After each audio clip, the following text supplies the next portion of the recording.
Hello बच्चों, कैसे हैं आप सब। जैसा आप जानते हैं कि इस चैनल पर पॉलिटेक्निक क्लास चल रही है और केमिस्ट्री पढ़ाया जा रहा है, तो आइए इस क्रम को आगे बढ़ाते हैं। जैसा कि कल मैंने आपको बोर-बरी का नियम सिखाया था और उस सिद्धांत में मैंने 4 कोषों के बारे में बताया था, ठीक है ना। तो यही बोर-बरी का परमाणु मॉडल है, ठीक है ना। इसका चित्र आप बना लीजिए। और कल मैंने जैसे बताया था कि किस कोष में कितने इलेक्ट्रॉन होते हैं, जैसे के में कितने होते हैं 2, एल में 8, एम में 18, एन में 32, ठीक है। तो ये याद कर लीजिएगा, ठीक है ना।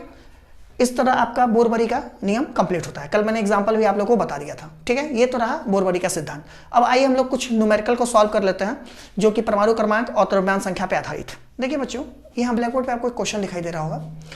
यहाँ Z दिया है और इसका परमाणु क्रमांक ये है और ऊपर परमाणु भार है, ठीक है ना। अब एग्जाम में क्या करता है, इतना दे देता है, इतना हिस्सा आपका दे देता है, ठीक है ना।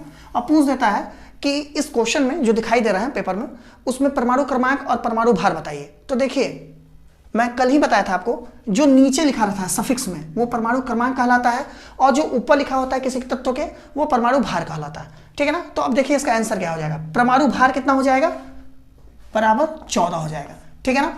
और अब इसमें पूछा है नेक्स्ट क्वेश्चन, प्रोटॉनों की संख्या बताइए, ठीक है। तो हमेशा याद रखिएगा जो प्रोटॉनों की संख्या होती है वो किसी तत्व के परमाणु क्रमांक के बराबर होती है। तो इसका आंसर क्या हो जाएगा 7, क्योंकि इसमें क्या दिया गया है, परमाणु क्रमांक क्या दिया है, 7 दिया है, ठीक है ना। इसी तरह पूछेगा तो आप आराम से लगा लेंगे, ठीक है। चलिए नेक्स्ट क्वेश्चन एक और हम सॉल्व करवा देते हैं। देखिए बच्चों, मान लीजिए कोई तत्व है Y, ठीक है ना। इसका जो परमाणु क्रमांक है वो दिया है 6 और जो इसका परमाणु भार है वो दिया है 13।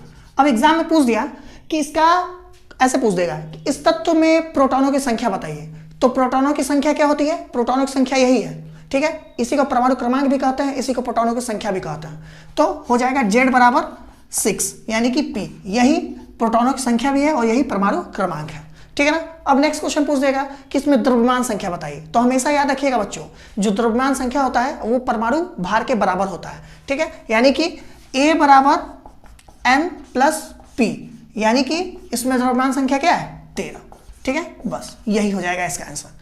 इसी आधार पे आप बहुत सारे क्वेश्चन कर सकते हैं, ठीक है। बस उसमें वैल्यू आपको चेंज रहेगा, बाकी तत्व लगभग सेम ही रिपीट होता है। जैसे कभी दे देगा आपको कार्बन, कभी दे देगा आपका सोडियम, ऐसे ही देके उसको आप हल कर सकते हैं। बाकी आपके कोई भी कमेंट रहे तो आप कमेंट बॉक्स में पूछिएगा, मैं बता दूंगा उसको।